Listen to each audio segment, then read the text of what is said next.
कराची में बारिश ने शहर का नक्शा ही तब्दील कर दिया। बारिश का पानी अभी सड़कों पर जमा है। अंडरपासेस और छोटी बड़ी शाहराहें पानी में डूबी हुई हैं। औरंगी कॉजवे ताहाल ट्रैफिक के लिए बंद है।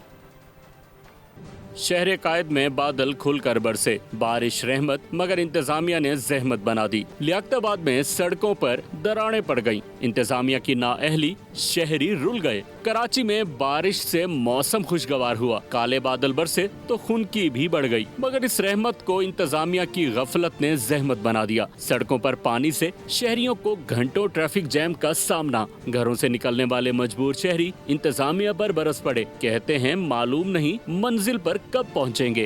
टैक्स पे करता हूँ मैं 1 मिलियन का एनुअली, के बदले ये मिल रहा है मुझे। ये मरेंगे ना ये जो खड़े हुए, और कोई फर्क नहीं पड़ेगा। आएंगे तस्वीरें खिंचवा के चले जाएंगे कि इनके लिए 5 लाख रुपए का इनाम है, ये 5 साल तक रुलते रहेंगे वो इनाम लेने के लिए। ये हुकूमत बेकार है, कुछ भी काम नहीं हो रहा है। कराची का हाल देख लो क्या हो रहा है। कहीं से भी कोई भी गली कोई भी सड़क सही नहीं है। जरा बारिश आती है सत्यानाश हो जाता है। परेशानी है भाई, ना कल रिक्शा मिले ना बाइक मिली है, दलील हो गए। कल हर तरफ पानी और जाम है, कुछ काम ही नहीं हो रहा है यहाँ पे। दुनिया चांद तक पहुँच गई और हम अपने गटरों और नालों से नहीं निकले हैं। शहर कायद की सूरत हाल मामूल पर आने की बजाय मजीद खराब हो गई है। शार फैसल पर नर्सरी के मकाम पर जेर तामीर इमारत की शटरिंग बारिश के बाइस गिर गई। खुशकिस्मती से कोई जानी नुकसान न हुआ।